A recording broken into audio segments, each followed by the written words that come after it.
Hello everyone, this is Abhishek and I welcome you all again to Strategic Stocks. Well, this video is about the system drawdown. Drawdown एक बहुत ही important term है जो कि maximum traders नहीं समझते हैं and इसको समझना क्यों ज़रूरी है क्योंकि ये डायरेक्टली आपके रिस्क एंड मेंटालिटी से लिंक्ड है। क्योंकि अगर ड्रॉडाउन फेज बड़ा हो तो काफ़ी लोग जो है ट्रेडिंग जो है उस स्ट्रेटजी पे छोड़ देते हैं and they don't trust the system. So मैं एक काम कर रहा हूँ, मैं बैक टेस्ट रिपोर्ट में ही ड्रॉडाउन समझने की कोशिश कर रहा हूँ। ये एमी ब्रोकर का बैक टेस्ट रिपोर्ट है। ये कौन सा है? ये कंसोलिडेशन पैटर्न पे जो मैंने ब्रेकआउट स्ट्रेटजी दी थी उसका जो है बैक टेस्ट रिपोर्ट है, जहाँ पर एनुअल रिटर्न करीबन करीबन डेली टाइम फ्रेम में स्विंग ट्रेडिंग में 57% के आसपास आ रहे हैं। अगर आपने वो लिंक मिस किया है तो आप यहाँ से देखिए and let's talk about the drawdown जो कि एलिफेंट इन द रूम है। ये जो है आपका साइकोलॉजी को डायरेक्टली इम्पैक्ट करता है क्योंकि लोगों को जैसे ही लॉस होने शुरू होते हैं लोग स्ट्रेटजी को ट्रस्ट करना बंद कर देते हैं एंड खास करके वो अपनी स्ट्रेटजी ना हो किसी और की स्ट्रेटजी हो तो 2 दिन में ऐसा लगता है लोगों को कि लॉस ही देती है strategy. So that should not be the case. Beginners सोचते हैं कि हर स्ट्रेटजी जो है प्रॉफिटेबल रहेगी हर टाइम पे, बट ऐसा नहीं होता। लॉस जो है वो इनएविटेबल है। तो इसको हम इक्विटी कर्व से समझते हैं ड्रॉडाउन होता क्या है। तो मान लेते हैं कि आपने 1 लाख रुपीस कैपिटल से शुरू किया होगा और आप लेट्स अज्यूम यहाँ तक पहुँच के आपने 4 लाख का कैपिटल बना लिया। सो ये हमारा पीक हो गया। एक मोमेंट पे जो आपने पीक अचीव किया है वो आपका ये वैल्यू हो गया। अब यहाँ से जो है आपका कैपिटल गिरा, लॉसेस होने शुरू हुए, स्ट्रेटजी में होगा, बिल्कुल होगा। तो यहाँ पर आपका कैपिटल मान लो 3 लाख रुपीस पहुँच गया।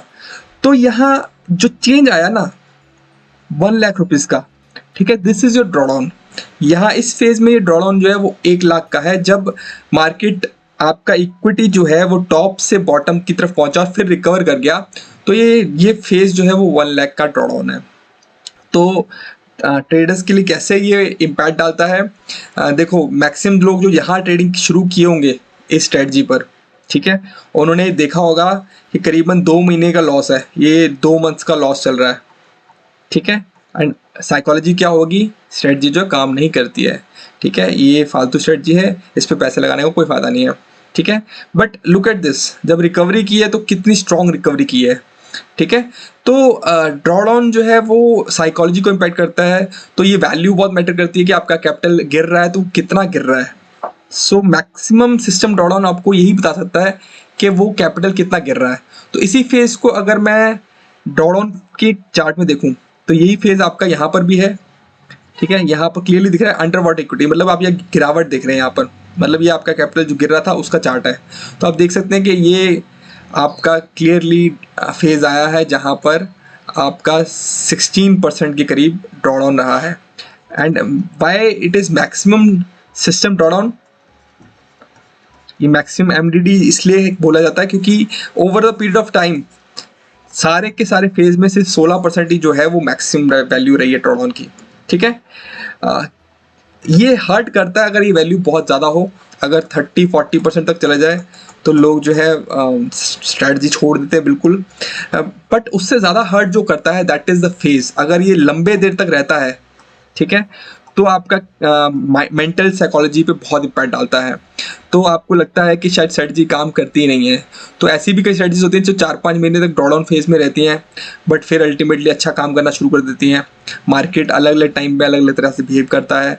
सो देयर इज़ फेज जहाँ पर स्ट्रेटजी को लॉस होने जो है लाजमी है। So it is not about only the maximum drawdown, it is also about this chart. ये चार्ट भी लोग देखें तो उसमें देखें कि कितना लंबा फेज है, कितनी देर में रिकवर कर रहा है, ठीक है। तो ये फेज जो है करीबन 2-2.5 महीने का लग रहा है मुझे। 2-2.5 महीने में स्ट्रेटजी ने वापस पैसा कमाना शुरू कर दिया और वापस जो है लॉसेस कम होने शुरू हो गए, ठीक है। यही फेज, ये देखो यहाँ से यहाँ तक का कुछ 6 मंथ्स का फेज लग रहा है मेरे को। ये एक्चुअल में ये फेज नहीं होना चाहिए क्योंकि यहाँ पर ट्रेडिंग नहीं हुई है, कंसोलिडेशन वाला स्ट्रेटजी था।